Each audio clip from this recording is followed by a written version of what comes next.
Okay, good evening again, everybody. The meeting is now called to order. I've started the recording of the meeting.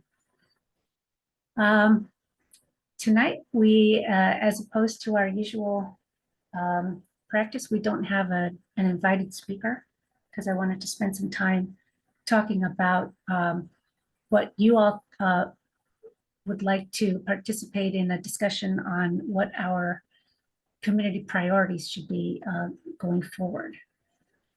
And I didn't want to rush that discussion, so we didn't plan a program for tonight. Our last meeting was in June. We took the summer off, and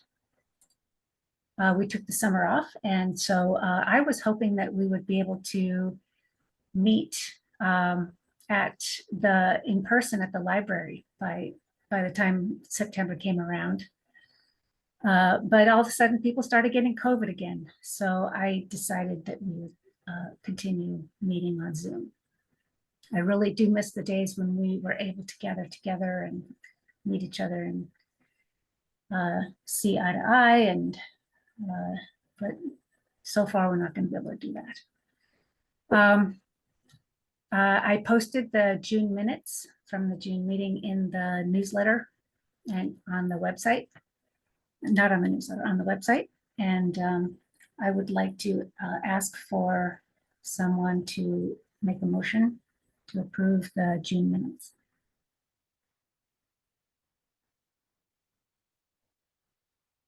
I move that we approve the June minutes. Do I have a second? A second. Okay, thank you very much. It was Natasha who made the motion, and then Watts who seconded it. Okay.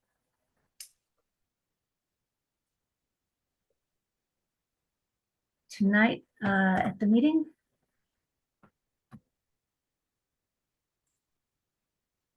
we have in attendance, I'm Pori Giacobi, the president of Civic Association.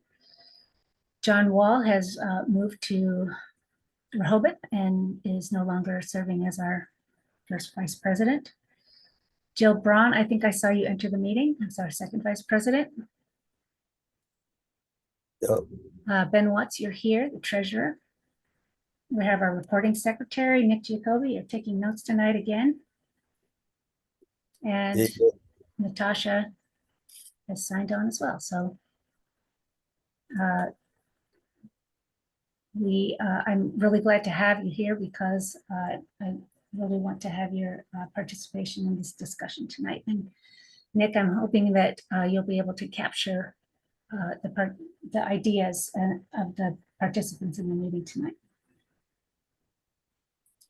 I also want everybody who has already been involved in the livability project since it began to jump in and help clarify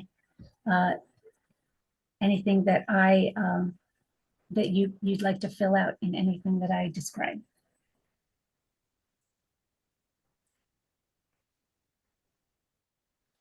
All right.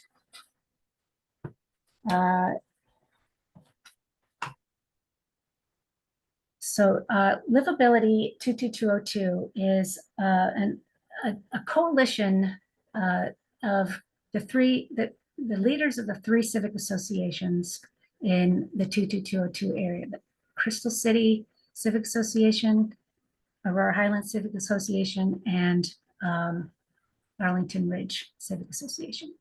And it was started in 2019 after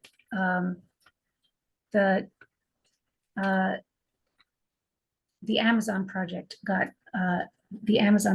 approved, and the leaders of the civic associations wanted to come together and lay out what our priorities were for our neighborhood, to be able to articulate to the county and to the developers what kind of quality of life that we wanted to have here in the neighborhood in the face of all the changes that were taking place.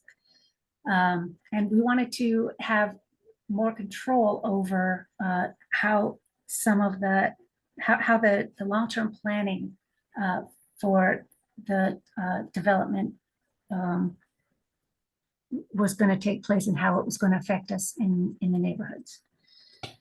So because I was not here at that time, I was overseas with Nick.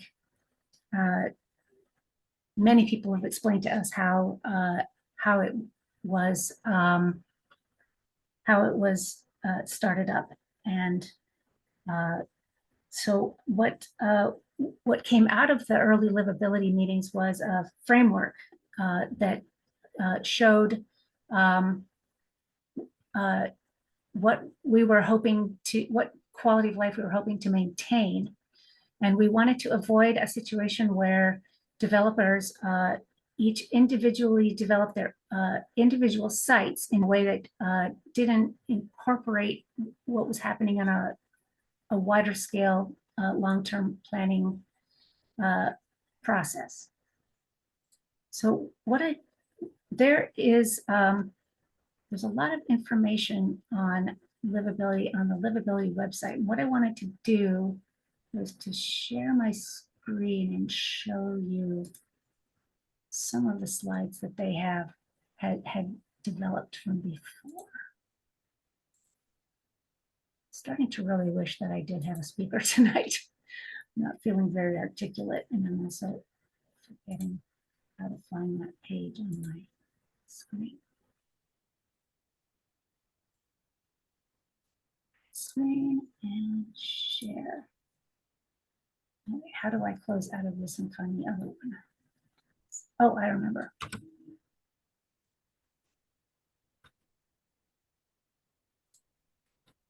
Right, this is not working because I need to escape out of this and I can't.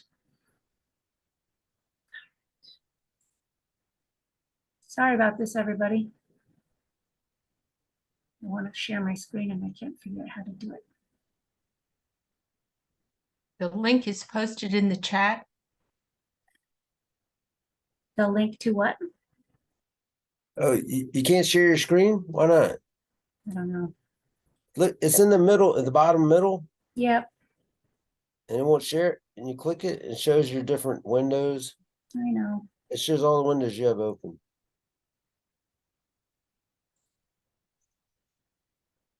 There you go. There, you just shared that. I know, but this is not the one that I want to show. Well, you have to have it file. You have to have the file open on your computer. Okay. Yeah, you have to open it. Sorry about this, guys. I haven't done this since June, and now I can't remember how to close this one out.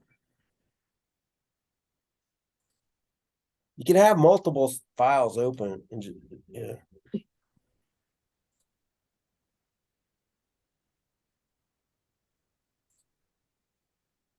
That's what it says. Corey, how about if I Yeah. do it? Okay.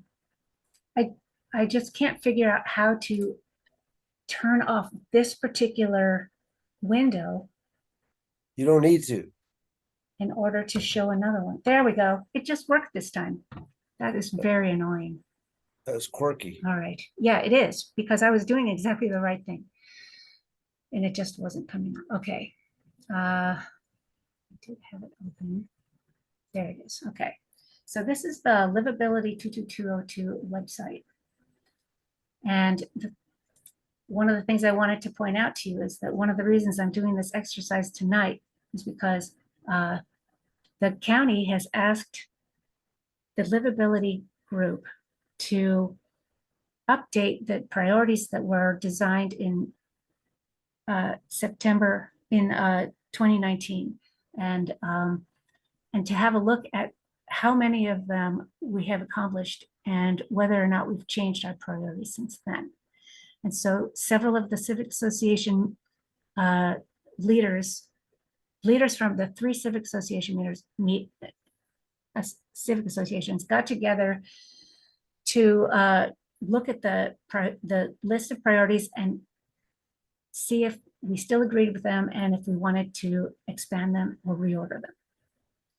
And we did that, and we're just now still compiling what the comments are from the attendees at that meeting. And the next step is to meet with all of our neighbors to have it. We're going to have an open meeting, as it says on the top of the livability website, on September 25th at 7 p.m. And it's going to be an in-person meeting at I think the Met Park. Nick, are you talking? Okay, I can't hear. I know Nick is talking, but I can't hear him. It's at the Amazon Community Space at Met Park. Okay, thanks, Nick. On the livability website, there's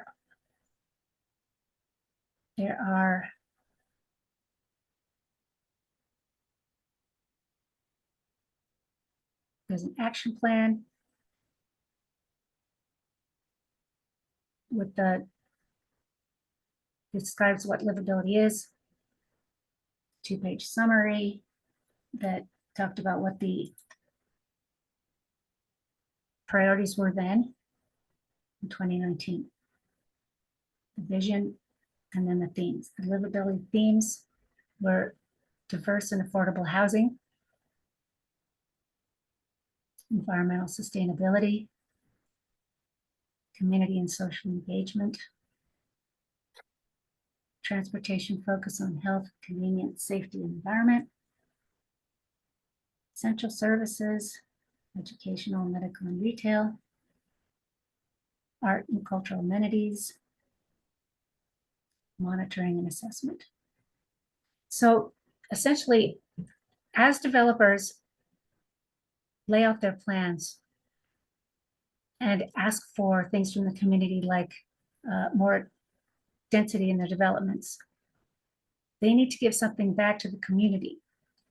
And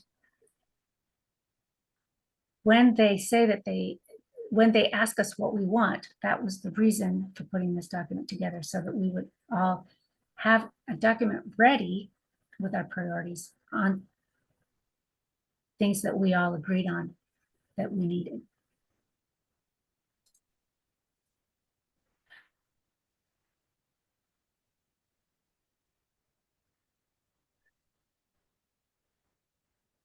Well, you want to walk through it or what? Yeah. Might be too much. Is it a lot? It's too much for me. There's something I wanted to show and I can't find it now. Here we go. Okay. I'm not being the best public speaker tonight, you can tell. Unfortunately, it's being recorded for everyone to see forever and ever. You're doing just fine. All right.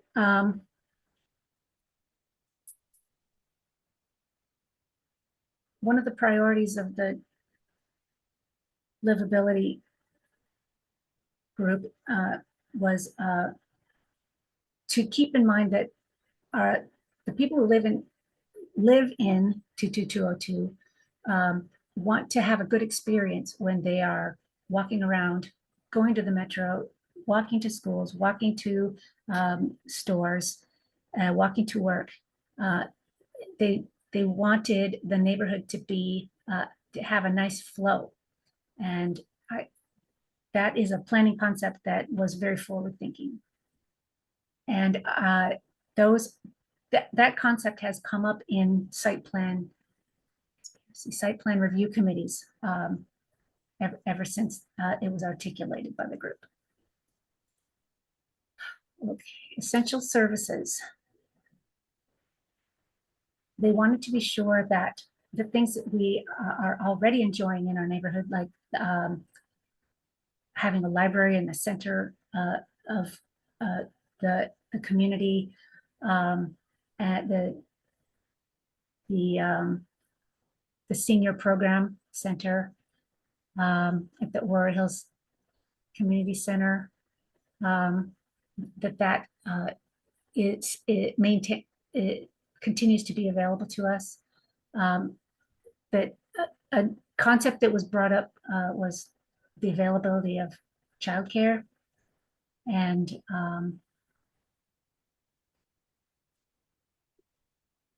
also healthcare in the neighborhood.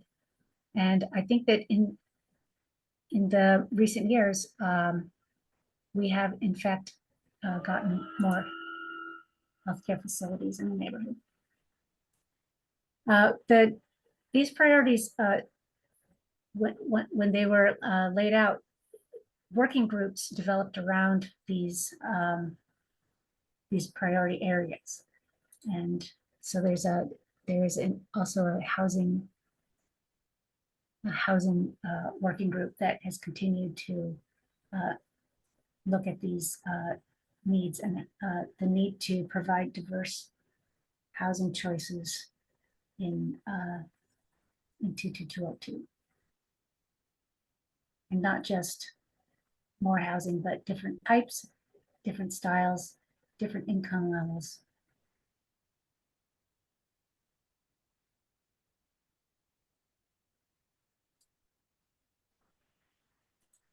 Corey, Yep, can I jump in for a second? of course. I would say that an overarching theme of livability was that we had so much development that was going to be coming on in the next decade. And we have right now fairly balkanized neighborhoods, partly as a result of Route 1 and where retail is situated and so forth. And we wanted to make sure that we tried to create a greater, more comprehensive neighborhood that was all of 22202. So we wanted those neighborhoods to be more easily accessible, and the services within them to be more accessible throughout. So there would be essential retail for all of them. There would be healthcare that would be accessible to anybody in 22202, schools, a community center, and and the pathways to get there. So that we didn't just as National Landing is branded as this kind of conglomerate, we wanted to try to make sure that development was done in a way that really connected the neighborhoods in a way. Okay, that's all I have to say. Thanks. That was very helpful. Another area that people saw that there would be a great need was for schools, because as the residential developments are built out, we'll have more kids, and the schools in our neighborhood, the elementary schools, are already very crowded. So that was identified as a need.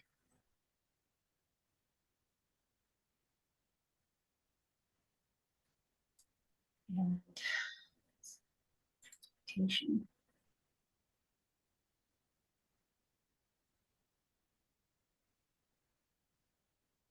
So we have several people in the livability group who are very knowledgeable about pedestrian accessibility and bicycle accessibility, as well as traffic flow. And they've been watching and analyzing every proposal that comes forward for its ability to have safe access for pickup, drop off, and walking down the sidewalks, and I've just been very impressed at the people who attend the SPRCs and analyze the proposals in such great detail to make sure that as these buildings are developed, our ability to live and walk and go about our daily business is enjoyable and safe.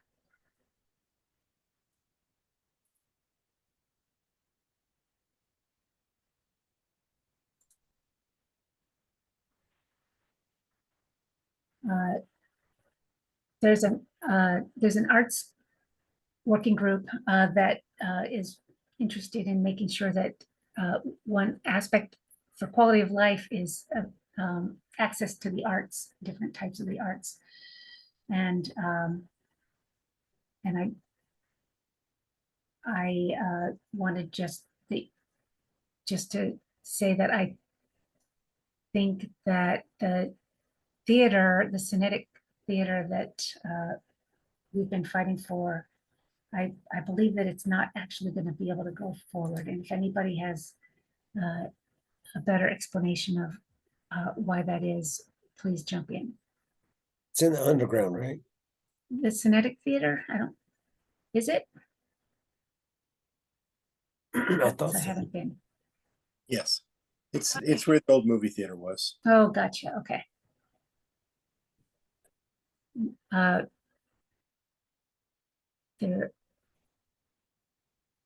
We're still in the process of planning for Virginia Highlands Park. The Parks Department is going to be doing a redesign of the park by 2032, if I'm correct. And the livability group wanted to be sure that as that redesign goes forward, that the concepts of access and pathways and diverse types of recreation are represented, as well as urban agriculture. And I think that urban agriculture has already been started up. They have an urban vegetable farm in the park by the tennis courts.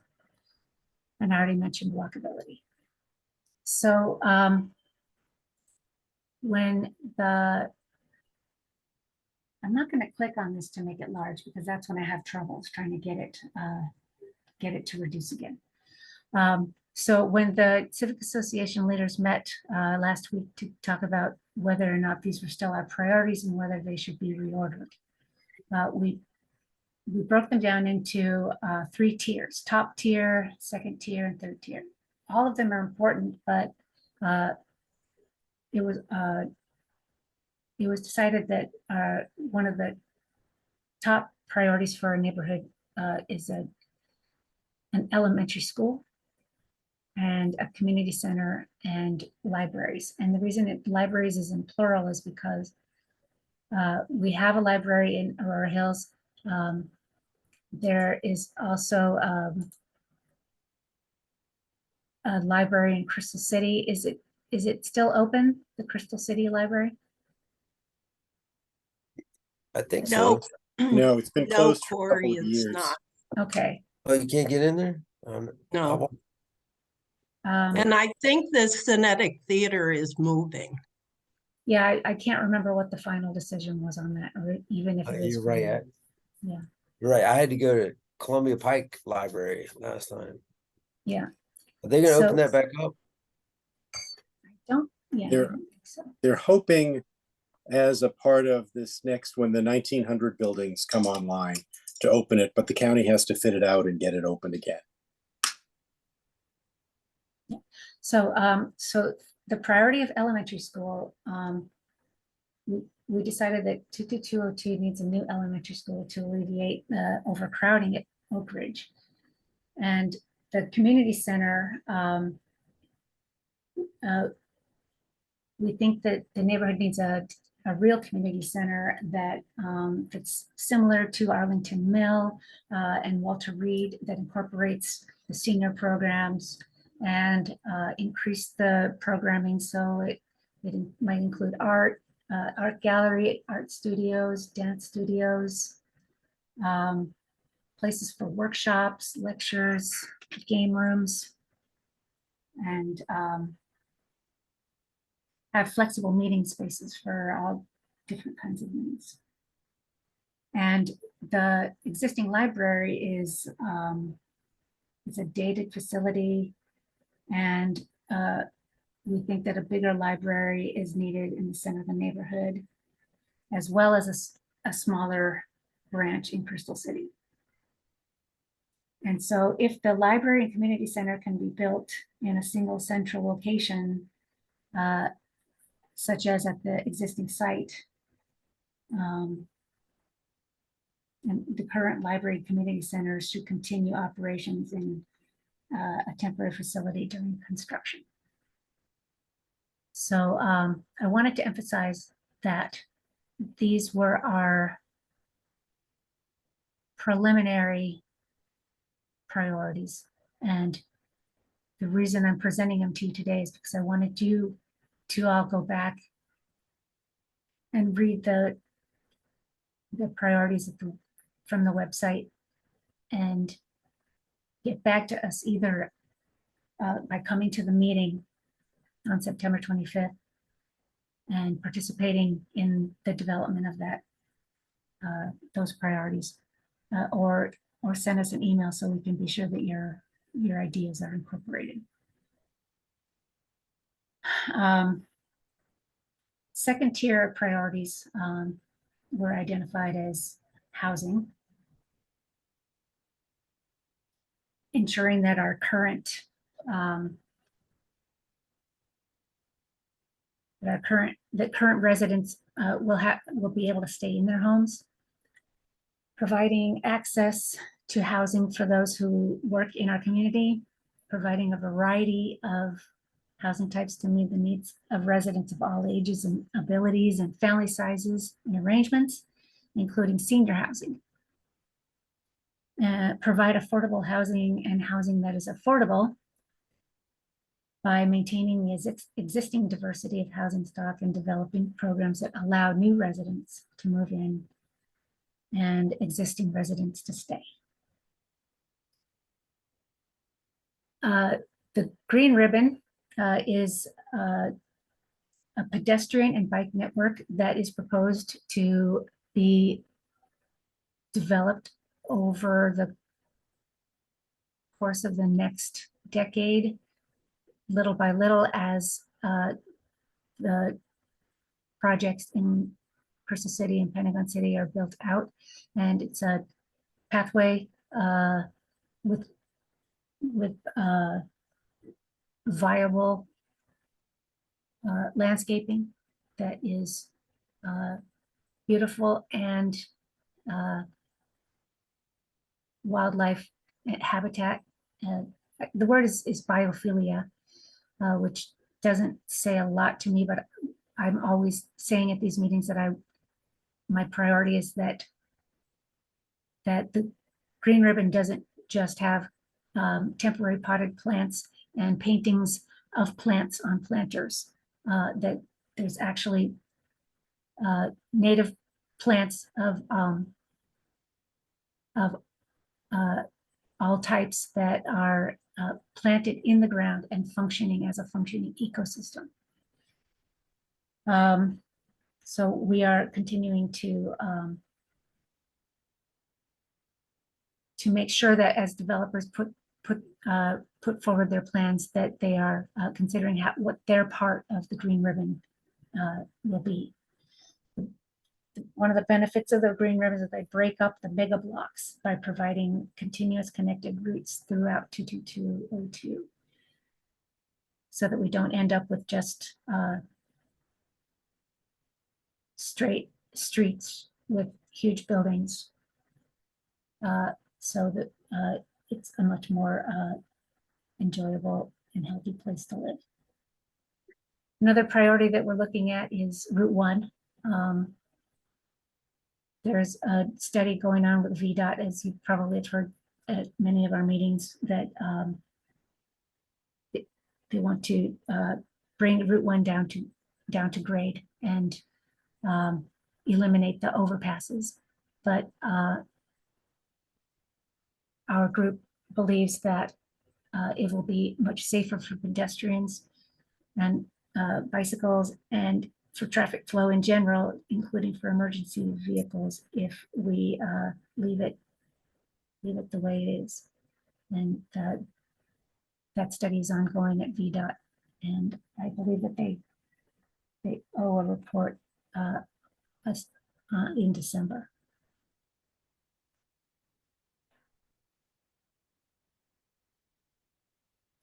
Green space in Hey, addition Corey. to that, yeah. Um, Yes. yeah, about that underpass thing, Mhm. is it like all or nothing? I mean, can we have like one underpass, or I guess it's just like The under, do you mean the, like, you know, as opposed to both two overpasses, just have one? I don't know, Yeah, just is that just what you're some way to saying? get under Route 1, without. Yeah, the focus is on keeping the one at 18th Street so that there actually is a passage for people and cars, pedestrians, emergency vehicles, and everything. VDOT has come back and said, absolutely not. That's not something they're willing to consider, but we keep pushing for it. Really? Okay. How about we ask them to put in an overpass at 23rd Street? They used to have that walking thing. Well, no, I say that just because 23rd Street's a nightmare. That intersection's just always crazy. Oh, And I yeah. said it kind of facetiously because I know they're not going to go for it, but yeah. Their goal is to make 15th and 18th Street like 23rd. Yeah. Oh my. They think that's gonna be an improvement. I don't see why. They say it'll make, The plan does include reworking 23rd Street, though. pardon me, can you say that again? The 23rd Street, I believe, is part of the Route 1 plan. So they may make 23rd Street better and 18th Street worse, or something like that. Uh-huh. I Yeah, believe they're going to put in a turning circle last I heard, but that could have changed.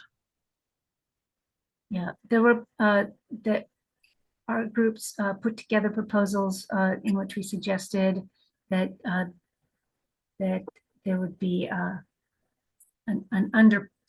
pedestrian underpass. But they rejected that.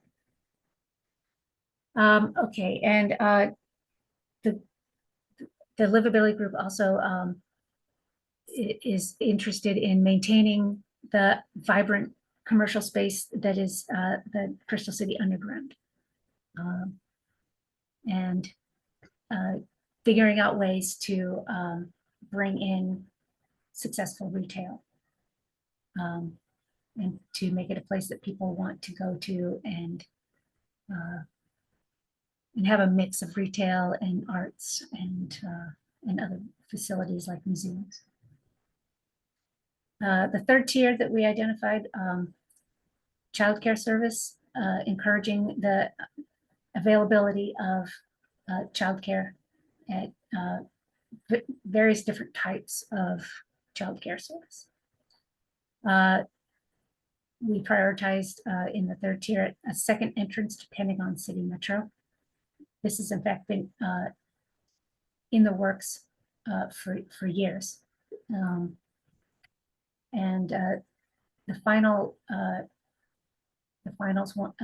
proposal is for a local jitney service, which the concept is to have like a circulator, like they have in Alexandria, Old Town Alexandria, where people would be able to just instead of having to walk from one end of town to the other or to jump on the metro just to go one or two stops, there would be a circulating type of bus or trolley or something that would go around in a loop so that you could access all areas of the neighborhood oh, that'd be easily nice. and frequently. Hi, I didn't know we could just jump in. This is Stacy. I had two questions about this. Yeah, you can jump in. This is a discussion and Okay. I'm trying to So just- elicit all comments and additional ideas Yeah. for prioritizing what will make 22202. Yeah. Yeah. So two comments. One is I don't know if you addressed it already. There's a big disconnect. This vision is awesome, but there's a big disconnect between the vision and how it gets implemented on the ground, because, you know, there's a whole different process with the SPRC and all of that, that it's just like, oh, community benefits. We put some money into the funds and we've done our due diligence. So I think one of the things that we need to add into 22202 is some kind of way to implement this. I know River House is a huge project coming up. We've got a number of things that have gone past SPRC. We've kind of, that opportunity maybe is behind us. I don't know. But it seems to me that some kind of plan for implementation, direct discussion with the planning commission, to try to get some legs on this in terms of how it gets executed. The other thing is that wasn't included, and at least in your discussion here, Mhm. is the historic nature of the community. I don't know if that was ever an important part of livability, but it certainly should be, in my opinion, because it speaks to the character of the neighborhood, and that's getting assaulted with a lot of the tear downs that are happening, and on top of that, the missing middle. So I don't know if how to address it, or I don't really have a particular, point of view for addressing it, but I think it's something that should be discussed. So implementation and the historic aspects would be two comments that I would give to the input into the discussion. Okay. Any thoughts on that?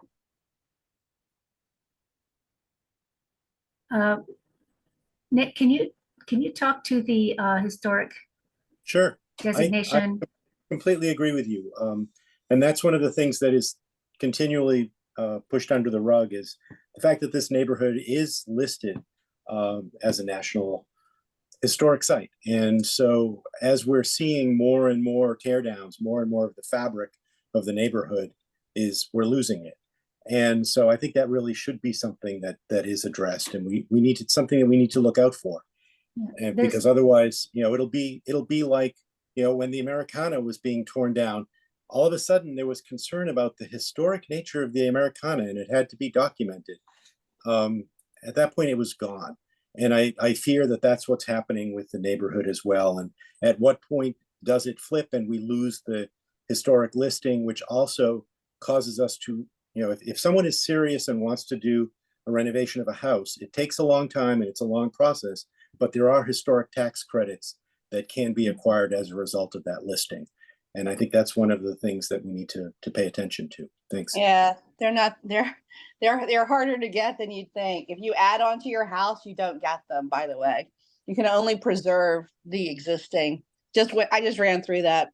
Hey, but what about the execution of this and the implementation, and how we go forward? Because I think originally Livability did a great job of being a visioning statement, but now we're sort of where the rubber meets the road, and we need to figure out, like, get commitments from the county to on these things and negotiate and all of that. How do you see that happening? It surely doesn't happen in an SPRC meeting where, we can't even we can't even have more than one person, comment on a particular part of the agenda, in more than, 30 seconds. Yeah. So Well, how do we take this to task?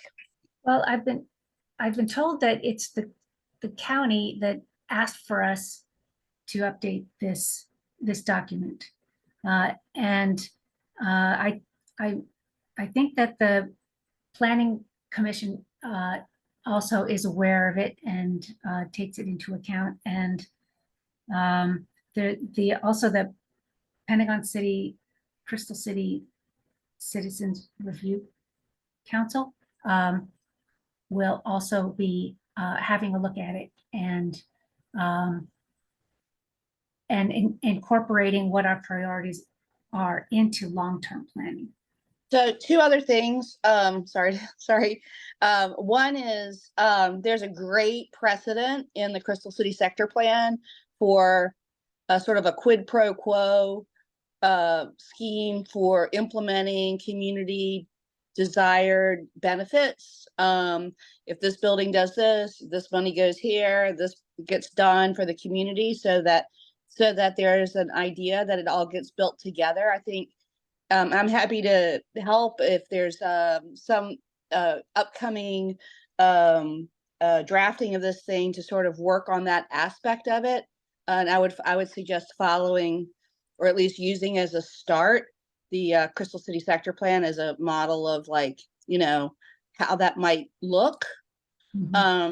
So I think that we really need to think about that, and what that means. Also, is the intention that each of the civic associations is going to vote on this new document?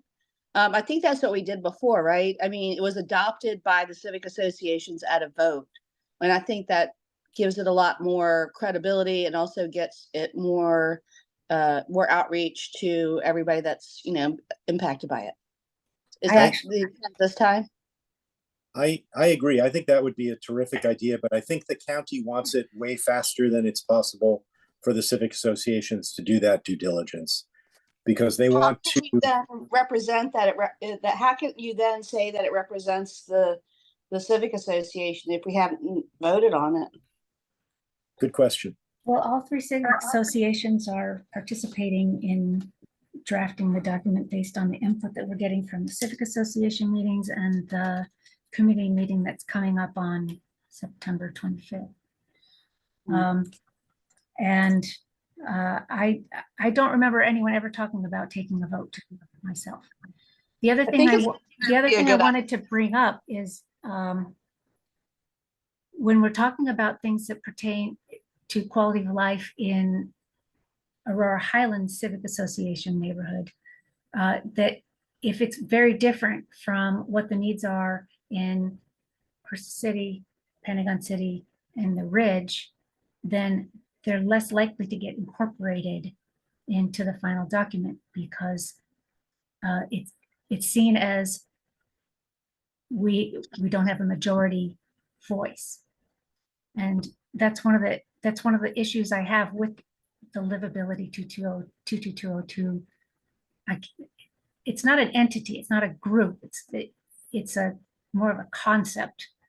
So then it's not backed by the association, it's just a vision in itself. Is that the idea? I don't believe it's an actual organization.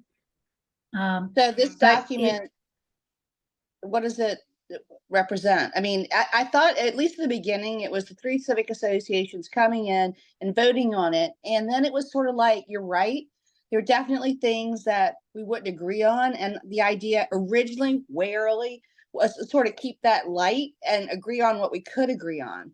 But it might have changed since then. But I don't think it should just go out without some credibility, because I'll say this, at the Melwood SPRC hearing, pieces of that document got thrown back at us out of context as if they were legend, you know, or law. And, you know, it became something that was used as something that to discredit what the civic association itself had voted on, which was, you know, to be against the Melwood project by a wide majority. So this thing, you know, it needs to have either credibility or it needs to be caveated that it just is a sort of a pie in the sky vision of a certain group that lives in this area of what they want. It needs to be one or the other, I think. We need to understand what it is, I guess is what I'm saying.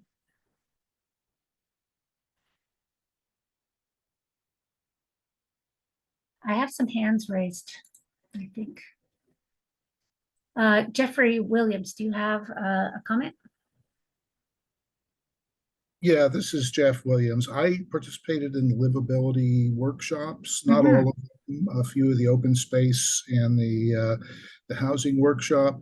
And so I think the livability process was pretty good. And I think that the way Stacy was talking about, how does it get implemented and translated into what we see? And I think that if you read through, and I know it's a lot of work through the livability workshops and visioning, And then you go look at the Pentagon City Sector Plan. The green ribbons are adopted policy in the sector plan, and that came through the livability.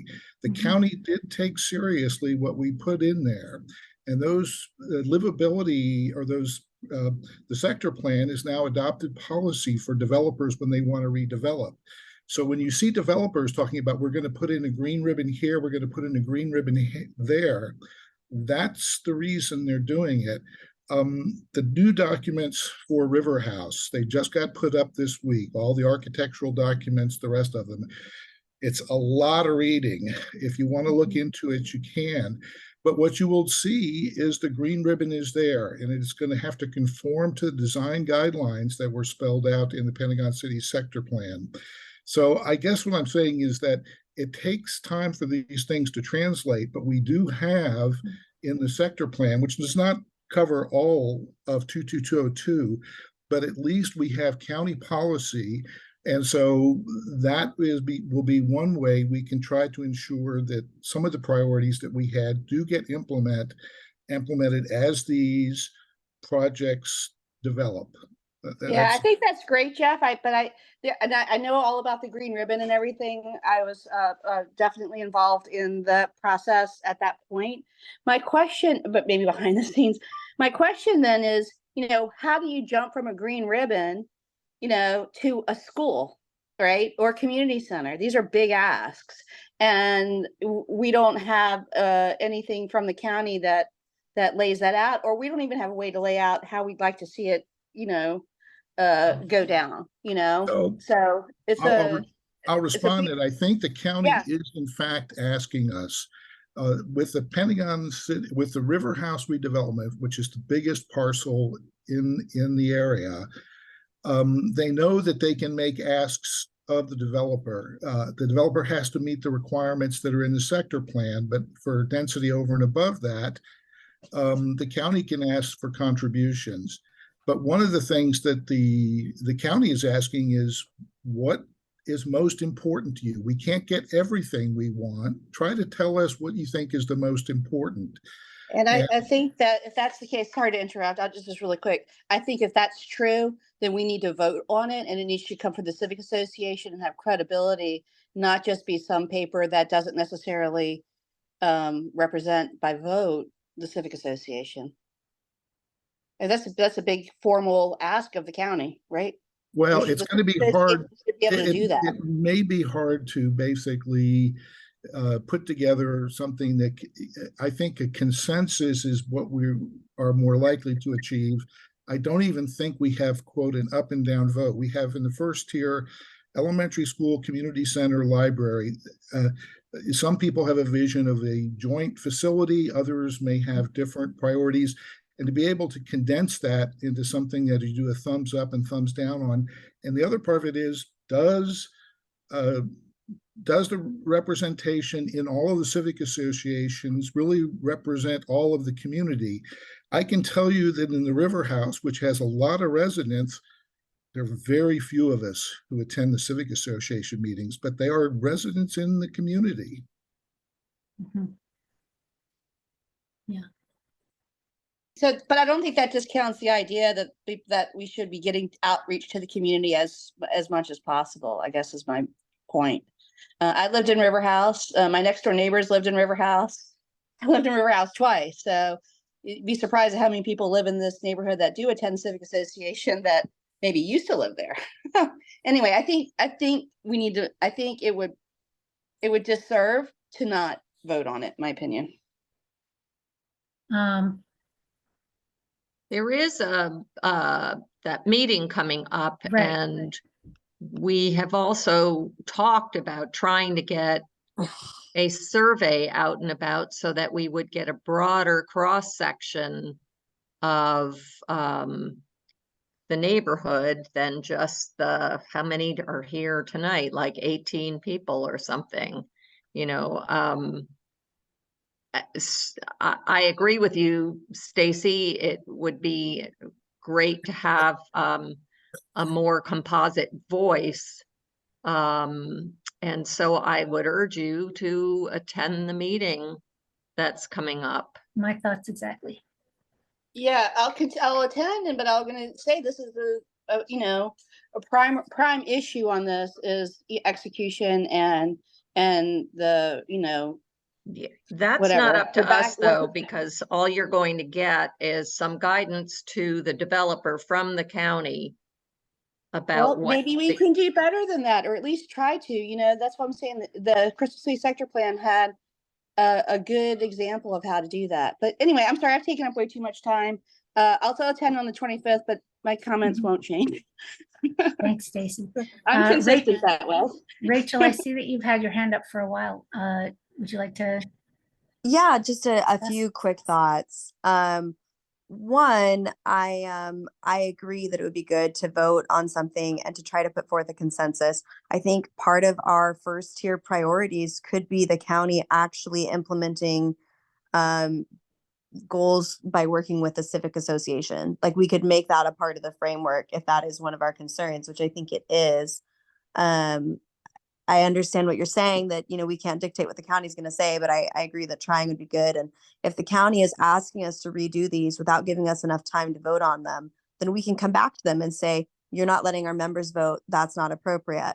I also think that if people are self-selecting and choosing not to come to their civic meetings and they're choosing not to exercise their civic duty, I'm not saying I'm opposed to a survey, but I think that if people choose not to use their voice when they've been given the opportunity, yes, it would be great to have more voices, but if they're choosing to stay silent, they have used their voice to stay silent, and there's only so much we can do. Assuming we're, of course, our meetings are publicly advertised, there's flyers, and that's how I found about these meetings in the first place, is I got flyers and things like that. So just responding to that. But why I had my hand initially up is parking and grocery stores do not seem to be part of this. And I know it's unpopular to talk about parking, but there's lots of cars, lots of new units being built. And I think there's been previous concerns about the neighborhood becoming basically a parking lot for all the apartments. Yeah, can you articulate in the sort of like the style of this framework, what would be an ask for parking so that we can include it into discussion on the 25th? Sure. I think, you could put that as a first or second tier, maybe second tier issue, saying that, along with housing planning and the idea that everyone needs to be able to live here, planning such that there are places for the cars as well as the people, maintaining the walkability, but there are going to be cars. We can't pretend there are not going to be. And if you don't build a big enough parking garage, if you're not planning for these cars, then you're going to run into problems. And we are already seeing, they've taken out a turn lane at 18th and Fern. And so I think that, and then previously, there was the request to turn the parking in the neighborhoods into all pay parking. And I'm sorry, I think Ben is saying something, but I'm having a hard time reading while talking. So Ben, I'll have to respond to you in a minute. But yeah, I think Yeah, I'm that sorry, I haven't been monitoring the chat. it's okay. I think that, it's a little short-sighted to take out turn lanes so that we can implement larger sidewalks. It's great to have walkability, but if we're adding thousands of units and thousands of cars, that I think there's a balance. And so maintaining that balance, and, we did take out lanes from Eads for bike lanes, and it's just, I think, and parking, I think it's important to just remember that as much as people want to be green, there are still cars and they still have to go certain places. And then I think being a food desert has been discussed many times, and there's been discussion about that. I know Amazon Fresh on Crystal Drive. I've heard that there's been permits requested by Trader Joe's for Crystal Drive, but as we add more and more people, there have to be more and more grocery stores. And so that, I think, contributes to the essential services, just making sure that food is available, because if you go grocery shopping on weekends, it can be a little difficult to find food. And then responding to Ben's comment, let me just read what you said here, Ben. You said, there are thousands of people in this neighborhood, 18 in this meeting, please be humble. I appreciate your reminder of the population, but again, if people are unwilling to participate, there's only so much we can do. And so I think, as I'm not opposed to a survey, I'm just saying that we can't do anything about people who don't want to participate. We can't force them. And so my comment was more just, it would be wonderful to have more participation, but this is what we have, and what we have, we need to move forward with. Not saying that tonight's our only meeting, but just because there are more people who could attend who don't attend doesn't mean the Civic Association can't take action. But I agree, it'd be lovely if more people participated, and I'm not saying I oppose a survey. So I'm not sure what your comment was particularly getting at, Ben. It was just more, if other people are choosing not to participate, that doesn't mean we can't do anything. Ben, your hand is raised. Okay. Yeah, I mean, geez, this is a much bigger topic, and I don't want to drag down the meeting. There are people who work at night. There are people who have families who can't leave them in the evening to attend their meetings with young kids. There are people in the neighborhood who don't speak English. There are people who, that probably a large portion of the neighborhood doesn't know this even exists because we can't communicate. So I'm just saying, please do not denigrate people who are not able to attend the meeting. I have a feeling, I mean, I've talked to a lot of people who don't attend to these meetings because of some of the things said in them and some of the things said in these meetings about renters, but please, let's not say things about people who cannot attend these meetings that are not nice. Can I just seek a clarification? I feel like you're implying that I said something nice. I said that there are people who choose not to participate. I didn't say they chose not to participate because they're lazy, chose not to participate because they had to work. I just simply said there are people who choose not to participate, and we can't force them to do anything about that. Is there something in particular I said that you found denigrating? Because I feel like there's a miscommunication here, and I'd love to understand. Yeah, I think you are implying that there's a choice, where I think for most people it is not a choice.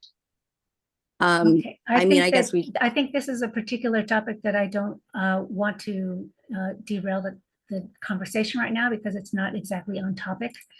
But what I would like to do now is to go back to the list, because we have about 10 minutes left in this discussion, and get a sense of if anybody would like to speak directly to the topic of an elementary school, and what your concerns and wishes are for that, because it's the top of our top tier.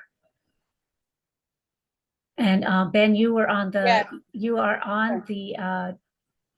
the working group, the school working group for livability. And I was wondering if you could I have a quick question. Is Okay. it still on the table that there would be a school at the River House, or is that went away? At one time there was going to be a school there, but I think that's gone, right? I'm not able to get any information on where a school would be, much less whether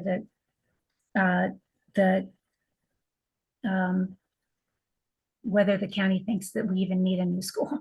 Ben, do you have any updates on what any of the proposals are for a new school?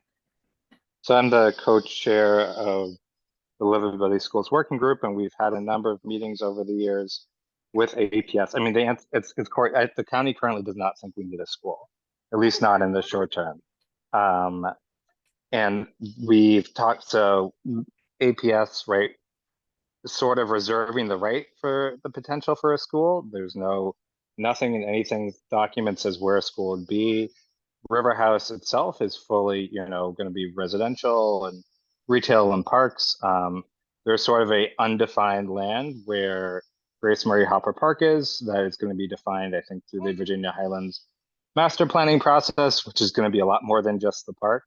And that, whether that's a school, a community center, a park, something else is kind of going to be decided as part of that process. But APS seems to think that they can keep rezoning and moving people further north. There's a lot of under enrollment at North Arlington schools and over enrollment in South Arlington schools. And I think they're digging a bit of a hole for themselves, and we've told them that, but they continue to say kind of current projections, even with, assuming the full build out of the Pentagon City Sector Plan and Crystal City Sector plans.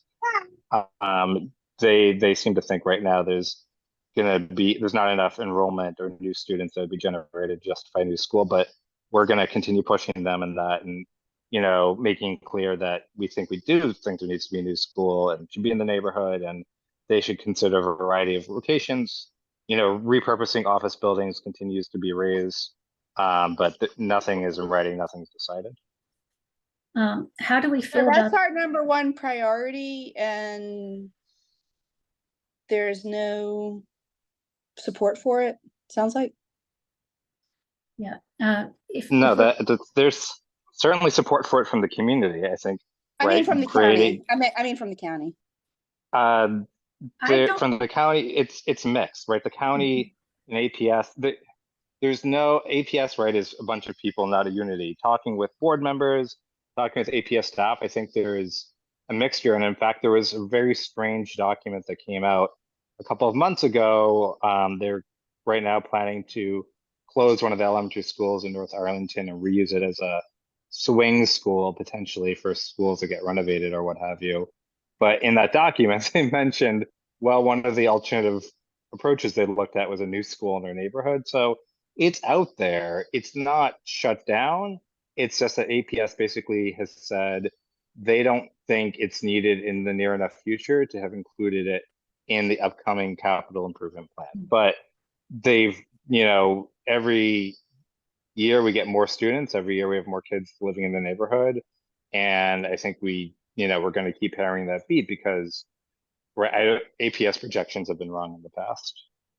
So I think that I'm just going to hit my point again. I know I said I was going to give up, but I didn't know this. So here's the thing, right? Here we are, our number one priority. We want mixed, at least at best from the county as to whether it's the need. How do we resolve that? And execution. I mean, we need to have that conversation. It needs to be a dialogue, not just like, oh, here, county, here is what we like. And then the county goes, well, we'll decide what's best for you. I mean, it needs to be a two-way dialogue. It sounds like the way this is going down is not really going to end up in a dialogue. At least I'm not seeing it at this moment. I think this is a huge part of the conversation. all right, it was pointed out to me that Nick Giacobbe has had his hand up for a while and I did not see that. So my apologies. Nick Giacobbe, you have the floor. Thanks. I think one of the other disconnects here is I think we need to include once again open space as one of our priorities. That somehow morphed into just the green ribbon, which is a passageway for people and wildlife. I think we also need to emphasize that we do in fact value open space, because one of the things that the county is going to notice is, well, you've got that big park in the middle, and we can build a school in Virginia Highlands Park. No one has done the math and no one has showed me how many acres are in the park and how many acres you need for a school. I think we need to know those numbers, because otherwise that's where the school will end up, and they will point to our documents and say, we're just responding to you. And I think Ben makes a good point about the APS projections. The projections from the county are that we are going to build out all of these units in 22202, both the high rises and the EHO units, and they're going to come with people who neither have children nor cars. So at some point, we're going to start noticing that, oops, they do have children. And we can't go and pack trailers back in the back of Oak Ridge again. I don't think that's going to work again. So the next question is, do you build a school? So there are very limited options. You have Virginia Highlands Park, you have Eade Street Park, and you have convert something in Crystal City. There just are not large blocks of land that are available to build a modern elementary school. Thanks. Thanks, Nick. One administrative question, Corey, thank you for your patience. Thanks, Nick, that was awesome. Is this going to be, this new version, is this available prior to the 25th for review? I'm happy to mark it up. I wish I knew the answer to that and I don't know. Well, it would be helpful to prep for the meeting on the 25th. Just if you could relay that request to the people who are organizing the meeting. I agree. It would be great to go out as a read ahead before the meeting on the 25th. Was there any talk about, and that I missed it, that there will be a document available before the meeting, Ben or Natasha or anyone else who was there with me? Yeah, I wasn't clear. Yeah. I'd asked Carol or something. No. Okay. I know that Pam Van Hine took a really good attempt at consolidating the different comments and additions to the document after that meeting, and that is what I'm cribbing from today. Corey, I have my hand raised. Sorry, I'm not able to monitor that very well. Thank you for jumping in. Yes, what would you like to say? No problem. I just was going to suggest, I hear you saying, like, you know, if they're looking for a school, they might try to take one of the parks. There's the old school on 23rd Street, which I think in my mind is one of the more obvious. I mean, it's a pre-existing school structure. I know with the Melwood proposed development that it may or may not still be an existing school structure. It's also historic. It's not supposed to be torn down. Like, I think I've definitely heard rumblings in the neighborhood before about that being a potential school site. And so I think that a lot of people in the neighborhood would support turning that back into a school. But I don't know if that would be something that would be able to reach a consensus or agreement on. I don't know if that's possible, whether it's now currently owned by Melwood and no longer Well, I mean, the available county can public buy it space. and the county can eminent domain it. No. All right, come to the meeting on the 25th.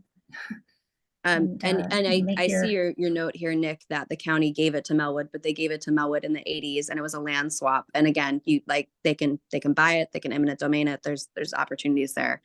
So Absolutely. I also would like to lodge an objection to a personal affront. I just would like to make sure that we're keeping comments from being personal. I felt like I was very much under attack when I was trying to address a concern about consensus building. And so I would like to lodge that objection and ask the chair to rule on it. Ask the chair to do what? To rule on it under Robert's Rules of Order. Okay, I need assistance in how to do that. So you just say yes or no. That's it. I agree that there should be no personal affronts, and whether or not the person who made the first comment meant it to be offensive, or whether the second person was correct in assuming that it was offensive. We had a bit of a discussion back and forth, and I think both parties are now aware that each side didn't mean to be offensive. So I rule Corey. that no more, no comments should be personal affronts, and I would like everyone to try not to take offense. I don't know if there's another formal way to do that. So I wanted you all to know, and now you know, that the top priority for Livability 2202 going forward is to have a new elementary school, modern community center like some of the other ones that have recently been built in Arlington, and not just maintain the quality and location of the library that we have now at Aurora Hills, but also another smaller one, more accessible to the people who live on the other side of Route 1 in Crystal City. Whether all those three things are located in one facility, one mega facility, or whether they're 2 or 3 separate ones and where they would be located, I don't know what would be proposed for that. Do we have any more concerns or comments about the first tier? Okay. Do you have any concerns or ideas about housing? I'm looking to see if I have any hands up. I do. Rachel, is your hand still up, or is it? Oh, from that was, before? I forgot to lower it. Okay, I apologize. that's what I And I thought. think I already made my comment about housing earlier, but since you've got me, I know there was some concern about, so affordable housing is a concern for everyone. there's also been concern about like YIMBY and NIMBY movements and missing middle and things like that. And so when you say housing, I think all of us in our own minds and hearts hear our own little personal housing statement that we agree with. But I highly doubt all of us agree with what the actual consensus is, because there's so many different views. So what do you mean by housing? I hear you on the wanting to make sure that like everybody can stay, that nobody gets priced out. There's been voices about preserving the neighborhood, but I Okay. think that there's a lot of technical disagreement there. And so I think we all agree it's an issue. I don't think we necessarily all agree on what the solution is or what the Mhm. Civic Association should be pushing for. Right, that's why we need, Still a that's why we need topic, trans- though. yeah. It's a So- topic. So the, Yeah, I mean, that's, you remind me, Rachel, of how that was sort of pointed out in this Melwood discussion when we were making the point that the Civic Association had voted against it. That the developer said, well, wait a minute, livability says you want affordable housing right Mhm. here. Right. However, that doesn't jive with the affordability master plan in terms of its goals and putting affordable housing across the county and not stuffing it all down here in South Arlington. It doesn't, and this was the point I made at the time, doesn't work with the master plan and where these affordable housing is prioritized, which is near transportation. So I guess and also my- what is near transportation? Is it a quarter mile, half mile, 2 yeah, miles? and right. So I mean, that one was particularly contentious and already has been used, this is maybe a strong word, weaponized for a particular developer's purpose. So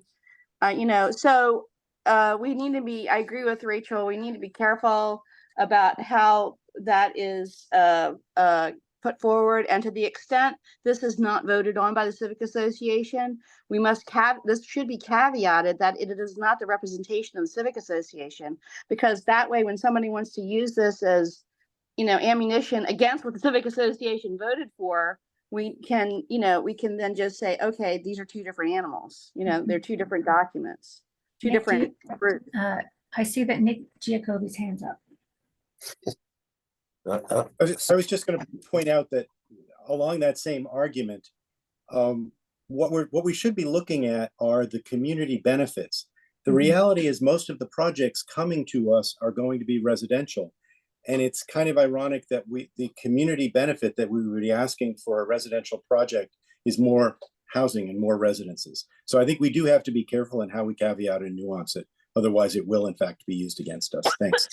Yeah, and I think on your point, Nick, that going back to that Crystal City sector plan, they said more density here, a park here, more density here, a community center there. They were able to quid pro quo the whole development, which I thought was useful, could be useful. Maybe it fell on its face, but I think it's better than what we've got now, which is we don't really have anything that ties them together. Okay. I want to thank everyone for their candid and extremely well articulated concerns and comments about this. What I encourage you to do is to go back to the website, read about livability itself, read about how the 2019 priorities are laid out, and please participate in the meeting on the 25th with what your priorities are, and if you have other things that you want to see in 22202 going forward as a way to counteract the possible negative effects of the large development projects that are being completed now and in the pipeline for the future.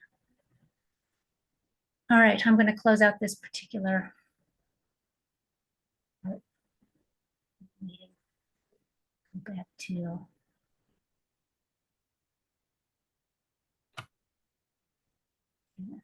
closing this out. Corey, I had a quick question for you. Mhm.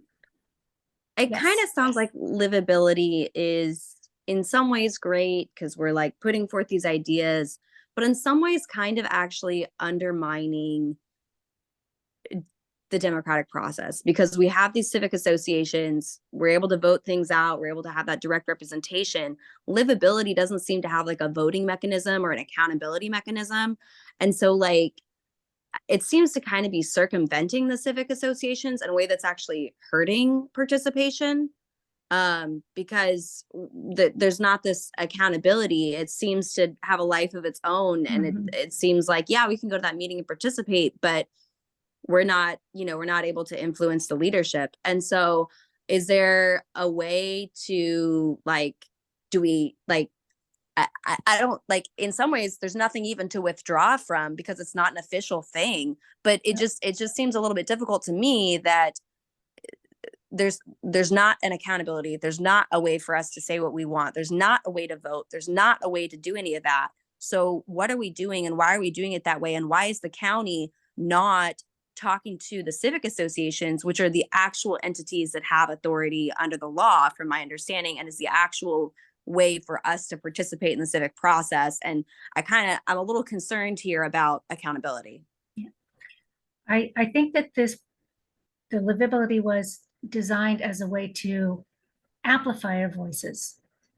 And if anybody who was involved in the inception, please jump in and tell me if that's not right. But I think it was designed as a way to amplify I literally was the voices. inceptor of this program with Miriam Gennari. Literally, it happened in my living room. Okay, so the idea was that one civic association doesn't have much voice, and at the time we were a little disorganized in Aurora Highlands. We had Arlington Ridge on one hand, they're pretty organized. Crystal City, on the other hand, they're pretty organized. So we thought, hey, let's draft off of them and do something that we couldn't do by ourselves, which was something that it would take 3 civic associations to do. And if 3 civic associations could agree on something, wouldn't that say something? Now, what that was the original intent, was that it was a civic association sponsored thing that was more connected with the civic associations. These guys who did livability, I didn't, very busy with other stuff. My mother was quite sick, etc. at that time.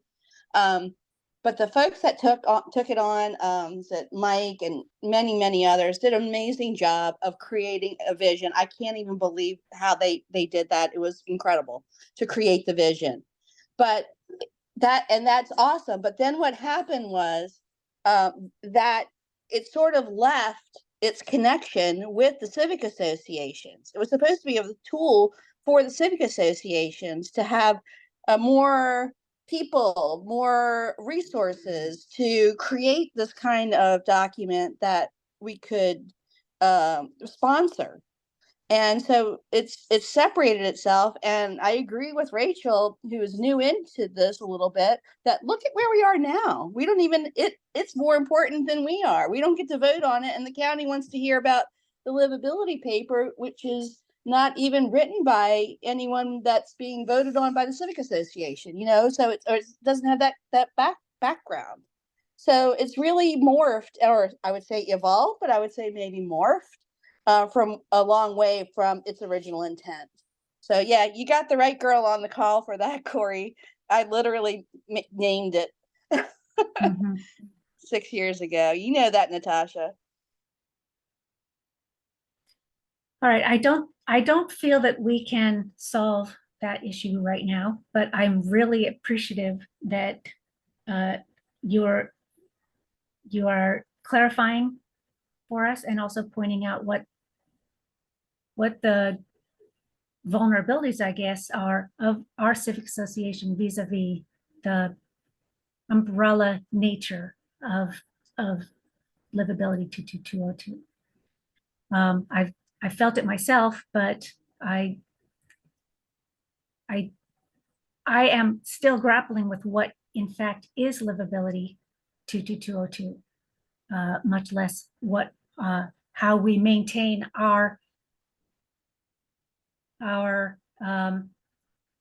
AHCA goals and maintaining what's listed in our bylaws as what our reason for existence is, which is to maintain the livability of the Aurora Highlands neighborhood, making it quiet, safe, walkable, clean air. And that is a tall order in the face of the massive amounts of changes that are facing us, which is the reason livability was created in the first place, because of the massive force of all of the developments, Amazon and JBG and DWAC, et cetera. So I don't know if we can solve this philosophically right now, but I do want to put a bookmark in it and Cory? continue discussing that fairly complex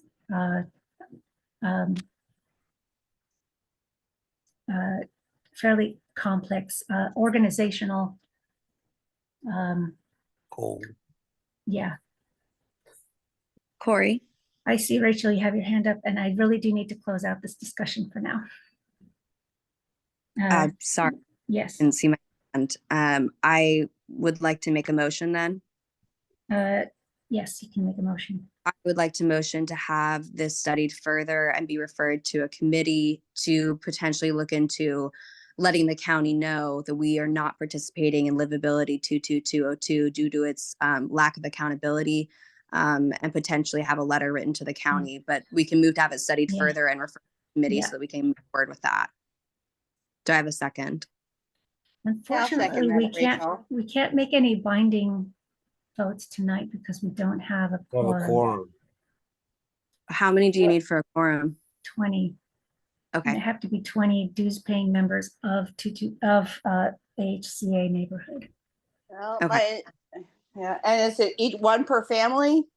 Still, No, it's one per person. one per household? No. All the eligible members of each household are allowed to. Stephen's here with me, Brent and Janet and Heather are all on. So then we That's would have 20. You are here. He's here. So They you're gotta here. sign on separately.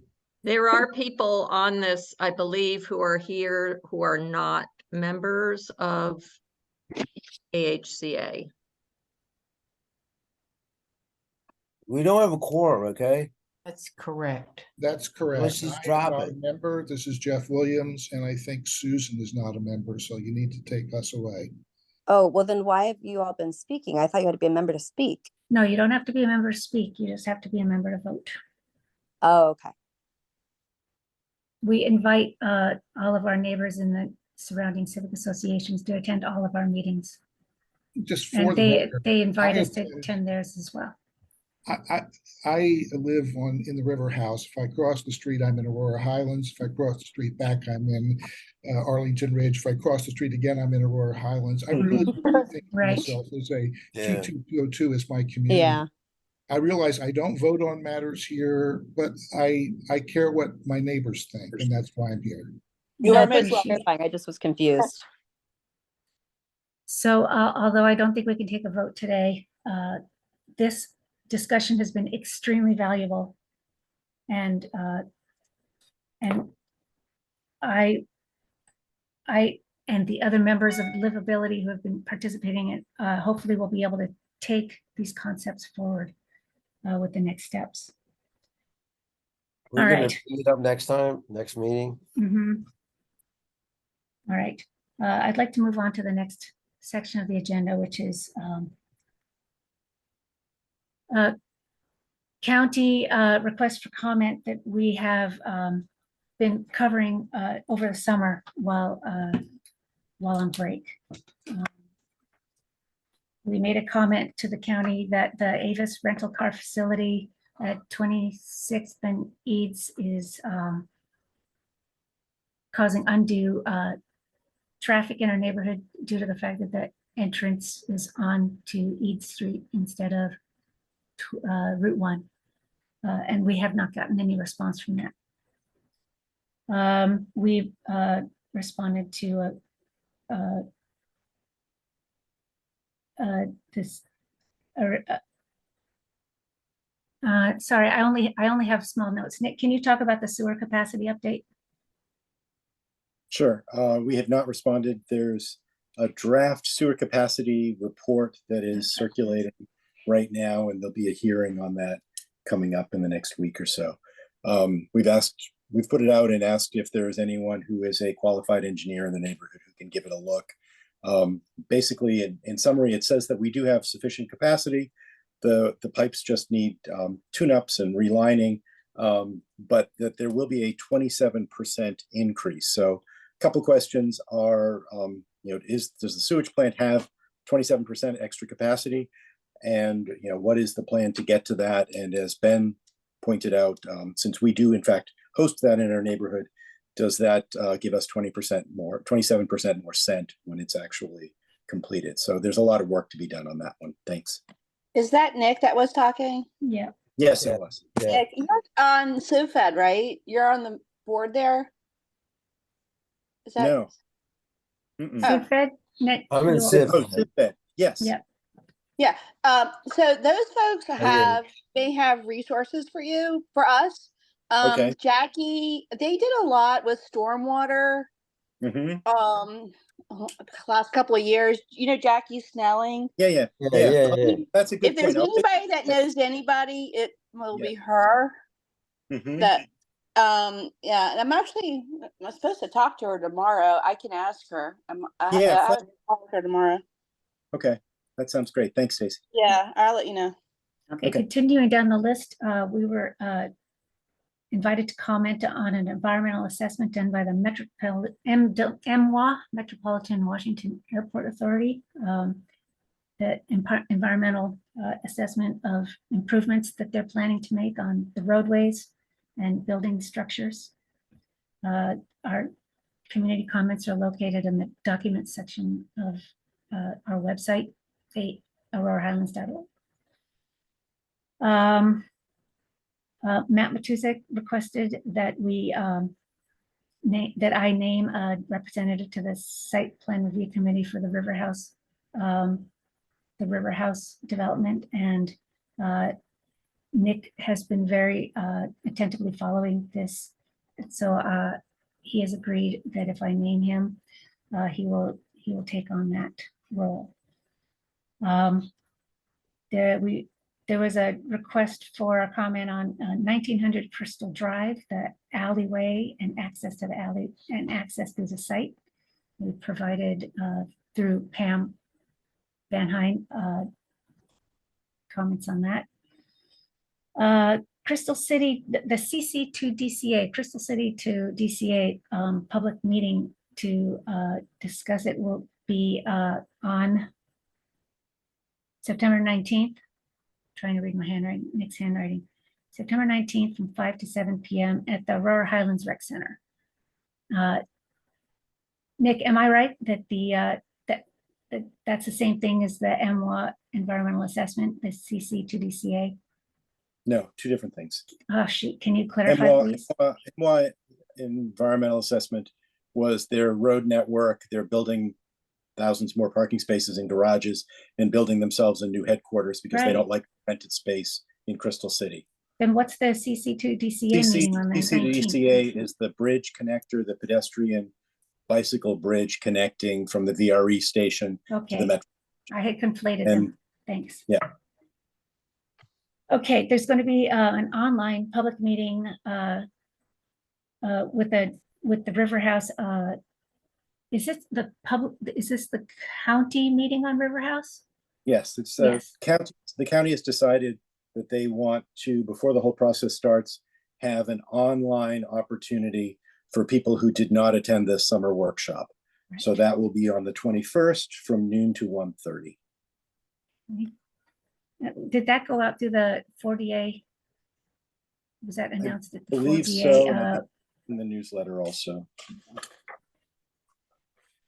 All right, let's see. There's a Crystal House public meeting coming up.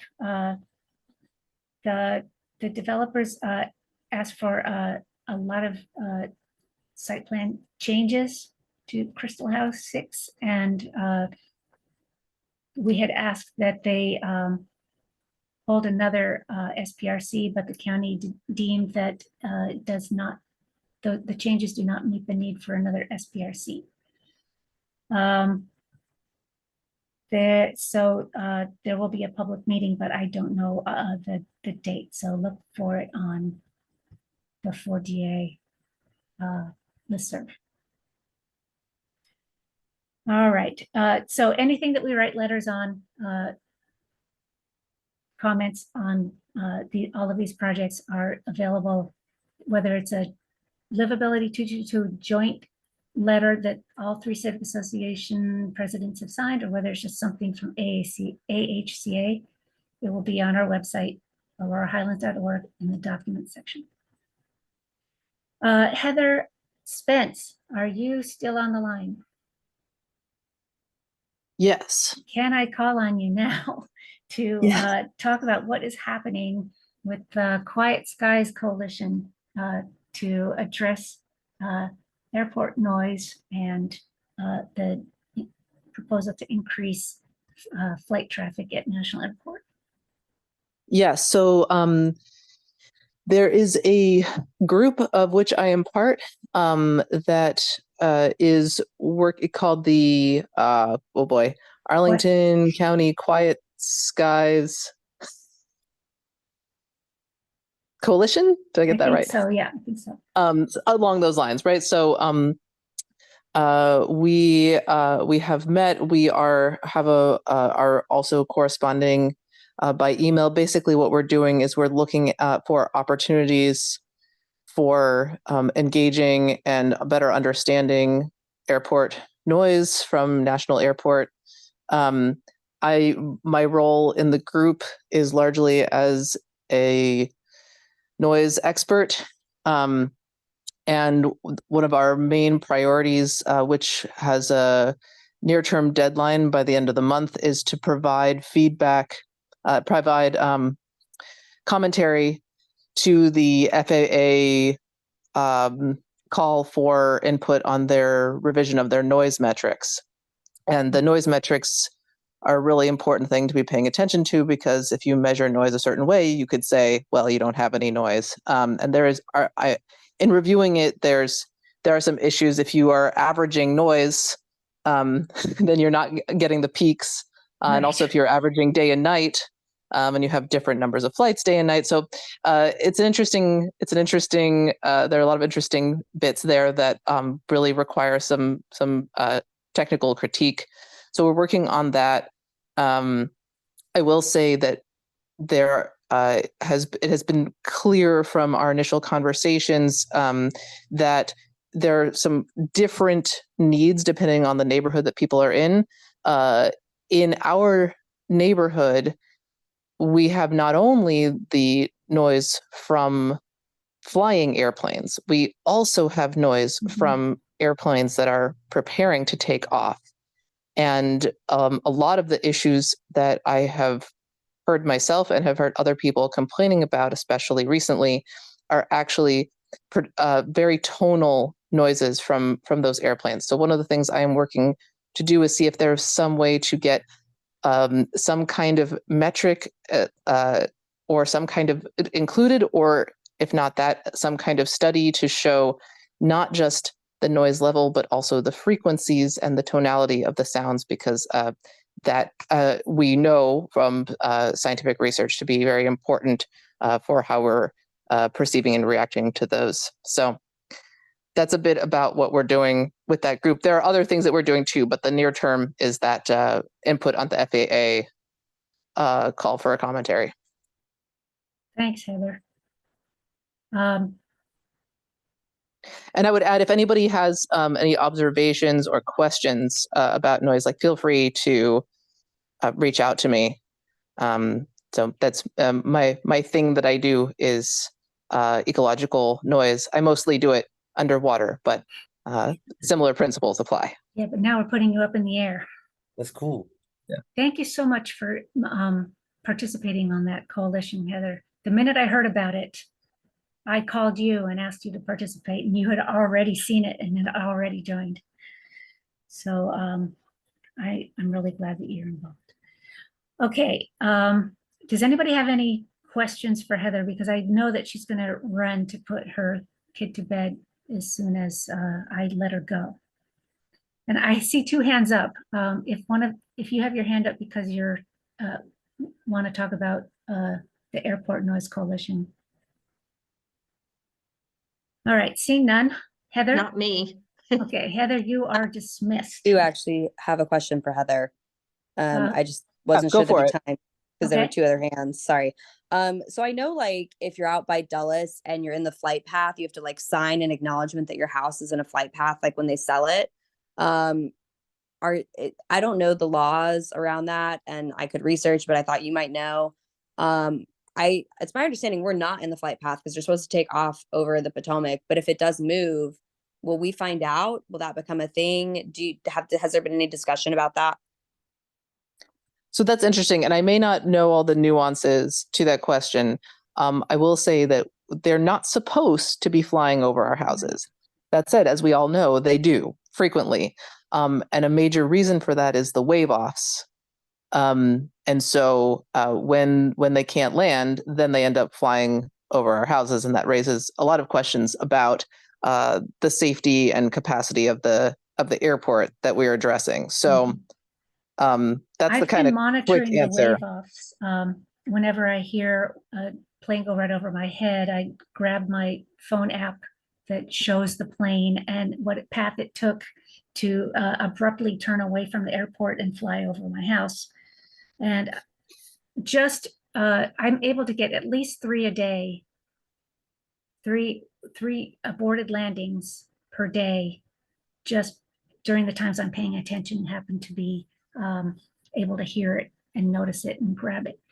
So I'm sure there are many more, but there's no data available on how many wave offs there are per day and what's causing them.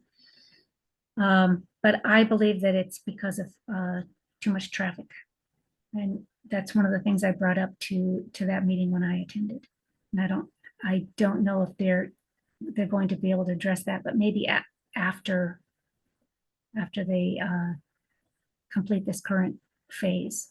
Heather, do you know if they talk about the causes of the wave offs? I don't think they were able to get that. I mean, this is one of the issues is that there's some control over information. And so one thing that I'm considering is that we may need to collect our own data because if we can't get it, then we need to generate Provide it. Yeah. Heather, just an aside, I don't know if this would be possible, but presumably FOIA might apply and you might be able to FOIA the information, but those requests take time. Mhm. They do. This is Yeah, Jeff. I'll just jump in and say that runway 0119 is the busiest runway in the United States. Right. There are more takeoffs and landings on that runway than any other airport in the country. And the missed approaches, and then there's also a controller shortage. I don't think we have one at National, but missed approaches are occurring all over the air traffic control system. And what happens if a plane doesn't get its takeoff rules started on time, the one coming in basically is told to go missed, and then they will turn over the neighborhood. And that's what's happening. Mhm. And they're doing it at fairly low altitude and with full thrust. And if you're on the plane, that's what I want to know. What's the experience like for the person on the plane? Does anybody know? Has anyone been on one of these? At Oakland. Yeah, you're landing, everything is okay, and then all of a sudden the engines spool up, and you're accelerating, and you're climbing, and the gear are retracting. Yeah, and this is also one of the things that we have to kind of walk that fine line, because we don't want to be seen as the ones who are trying to get in the way of safety, because at the end of the day, the pilot and the control tower need to be able to call that go around. And the pilot has to have the freedom to make the safest possible decision on every landing without fear of being judged later for having made or the same thing. Yeah, waking me up from my nap. Controller, and that's where getting the data on the causes of these, because I think Jeff put his finger on it. It's capacity, and they are way over capacity for the Yeah. facility that we have at DCA. Yeah. Well, if you want to be part of the data collection, the app I use on my phone is called, I don't know if you can see, Flight Radar. Yeah. Flight Radar 24. Can you see it all?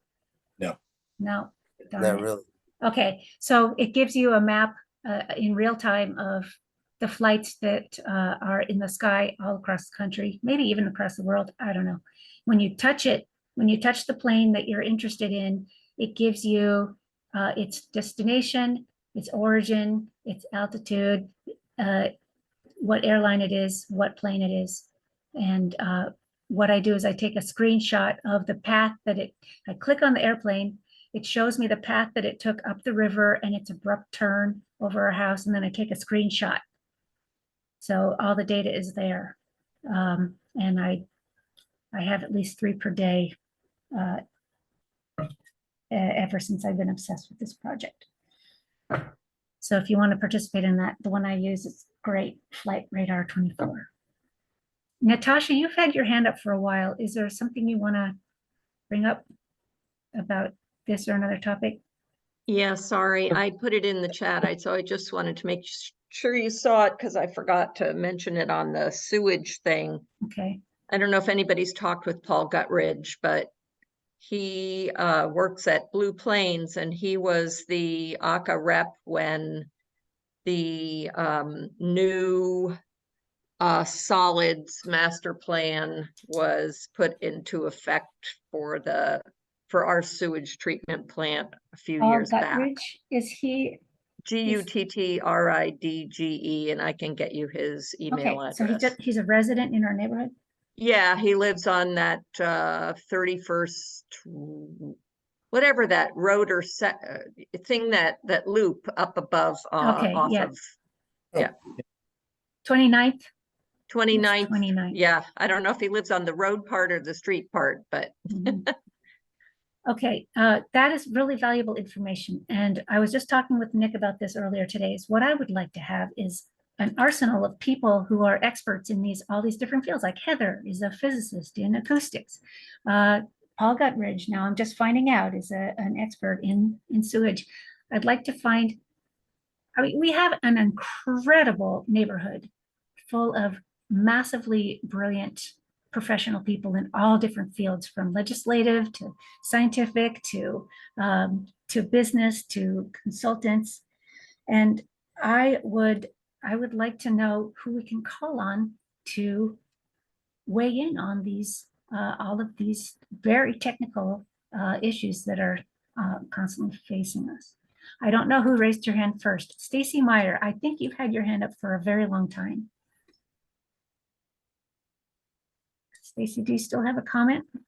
Yeah, sorry, that was a couple of topics ago when we were talking about the SPRC reps. Are Mhm. you still going to be doing reports from the SPRC reps? I had suggested that, I guess. Yes, we have John was been. We've working been doing on it very. Americana. I was reporting it's a new year. Is that still happening this year? What's a new year? I mean, now that we started a new year, I just wanted to make sure that was still going to be happening this year. You didn't mention it. I'm sorry. In Maybe other I words, didn't. Nick providing reports on we do that. SPRC. We do that at There every weren't meeting. any over the summer. Yeah. Yeah. Whenever there's an SPRC, I call on the person to give a Okay, yeah, report I at was the just meeting. wondering if that was going to continue this year. Yes, it will. Sounds like it. Thank you. I have one more item on my list, and then I'm going to call for it if anybody has new business. And that is that I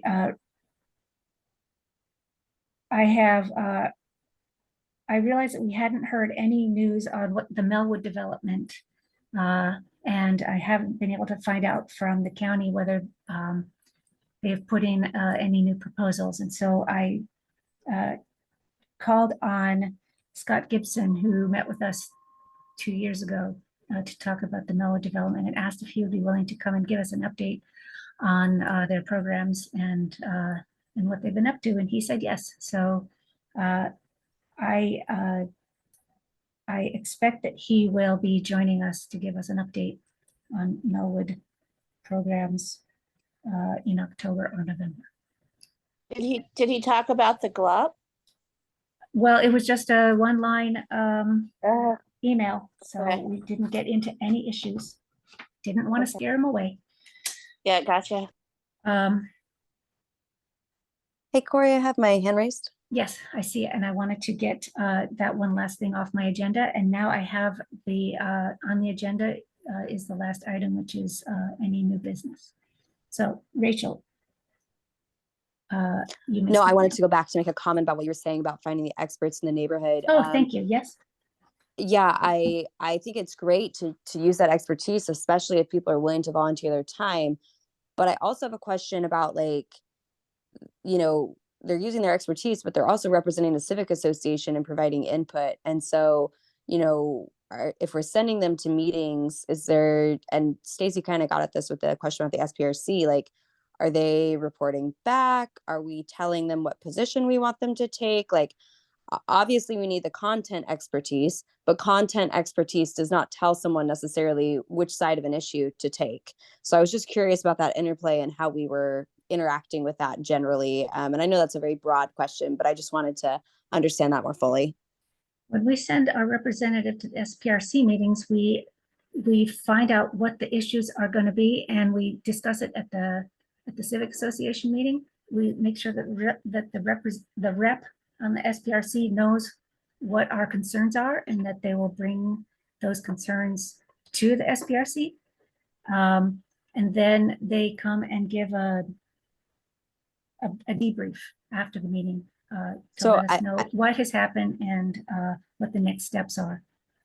So I guess I shouldn't have used the SPRC as an example. Like, you're talking about all this expertise, like Mhm. physicists and people. So my question is, what meetings or what things are we sending these people to, or are these people being It comes to these used? meetings. Sorry, come to- what was The that? AHCA, they come to the AHCA meeting, right? Gotcha. So we're using them internally to help us decide. We haven't done it yet. But This that's is what it something would I would be. like to have. And in exactly the situation like this airport noise committee, Yes. I'm very happy that I have someone like Heather who is doing that. And I asked her to come and tell us what they were doing. That's how we do it. If I can jump in, the other thing that we use them for is to draft our comments. Exactly. Dana Bress and Pam Van Hine are real experts, and they draft a lot of our comments that then go through a review process of the executive committee and then go out under the signature of the president. And their areas of expertise are pedestrian safety and bicycle accessibility and safety. So and I rely on them heavily for to be able to read the technical proposals and to parse out what the areas of concern are. And I would like to have people in more fields, like when this sewage treatment plant proposal came. Was it a proposal, Nick? Updated plan. Right. When that came through, I thought, oh, I wish we had an expert in that field. So that's why I brought up that discussion. It's not something we've really been doing except for in the areas of pedestrian and bike safety. So Thanks for explaining. somebody is trying to join the meeting now that we're just finishing, but I welcome all people at all times. Does anybody have any items to bring up, things that you know are coming up that we should be aware of, or that we should be involved in or concerned about? Natasha? Yes, just a preview that next month, the Tree Canopy Fund Thank you. applications will be open. Our neighborhood, because of historic loss of tree canopy, has been designated to have some special priority on planting. So we really we can't just keep putting all of our trees on the Catholic Church, although they have been extremely generous with their site now that they cut down a bunch of trees. But we really need to get people planting trees. Every time one of those big houses goes in, we not only lose trees, but we lose the space to plant a tree that will ever get big. So if you have space on your property for a tree to grow, please consider planting one. It will be out on the site. I will do up a flyer, and the applications close in January, and this would be for planting in the spring. So Thanks, these are nice Natasha. trees. They're planted for you. They're 8 feet tall. Anyway, it's a great program. It's worth about $400 or $500 considering the cost of the tree and the cost of the labor. So Yeah, they're really good specimens and they grow really tall pretty fast. And Because you they can get a already have a good- stormwater credit. Yes, stormwater credits. this year they give you stormwater credit. Yeah, but it's a one-time only, I think. I've applied for the program recently, and one thing I wanted to say is that the application process is a little bit wonky, and just be aware that there's a couple of hoops you have to jump through, and if you need help with it, email me or me. Natasha, and we can help you out with it. You have to take a picture of the site where you want to put it. It's a pain and in the then neck. upload it. Yeah, you have to draw a So picture of your take advantage of property. having Right. us do it, because the other thing we can do Yeah. is send you watering alerts, and we Right. can't do that if we don't have your email address. And if you apply directly on their site, which you're welcome to do, we can't get your contact information, and it's really, really important to keep them well watered the first 2 years. So we'll send out watering alerts when we haven't had enough rain. All right. Any other news updates? Okay. I am going to ask if anybody would like to make a motion to adjourn. Hey, real quick, are we gonna Yes. revisit livability next meeting? Well, next meeting, we will already have had the open committee meeting, so we can do, Oh, yeah, that's the. definitely that's do it. an update. Yeah, maybe just update. And the next step will be to consolidate all of the community comments and send it to the Crystal City, Pentagon City Citizens Review Council. Did you say Which I- this is on the 25th of September? Yes. Isn't that Yom Kippur? Yes, and that also was brought up as one problem to that date, but that's when it's It's a going to big be. problem to that date. Can they move it? No, it's a big problem. I won't be able to come. You're right, it is a problem, and it was brought up and discussed. And what happened? I mean,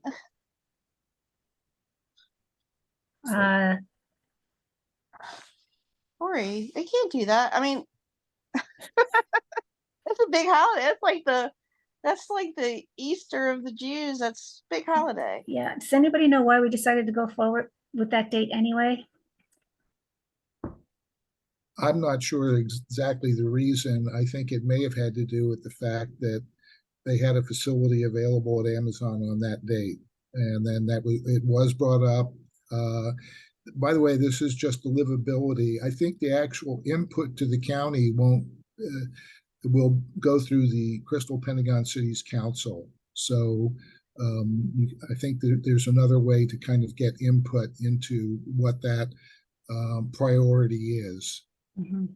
And that meeting's going to be, I think, October 3rd or 5th. That's what I think it My is. Yeah, calendar. October 3rd. So, yeah, so I mean, unfortunate timing, but I think what's driving the dates on this is River House has posted all of their documents for the site plan, and they're going to start the LRPC, which will roll into the PRCs. And the county has to start thinking about how it's going to negotiate with JBG to get community benefits. So the county basically says, hey, this is coming. We really want to take. County wouldn't hold this on Christmas. The county wouldn't hold this on Easter. The county should not, nobody should be holding this on Yom Kippur. This is ridiculous. I'm sorry, Corey. County, this is, county, I just wanted to say this is ridiculous. And it's shameful, and it's I don't even know, anti-Semitic. So I'll tell you what, yeah, hold on a second. I'm just fired up about this, Corey.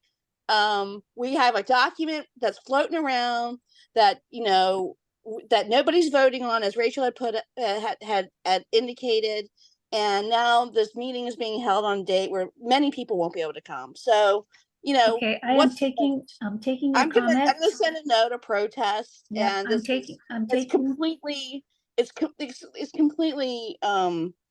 it's really off base, really Thank off you for base. telling me that, and I will send a note to Yeah, the I'm fired up now. organizers of that. I'll send a note to the organizers of that date and see if there's any possibility of changing it. Or word, it's very disrespectful. Jeffrey, you were talking and oh no, I got interrupted. will certainly convey the feedback to the other members that I see. I just let you know, I didn't choose the date, and I was made aware of it after the fact. It's not a problem for me, but I do understand that it is a problem for other members of the community. I appreciate that. I appreciate all of the input we got today.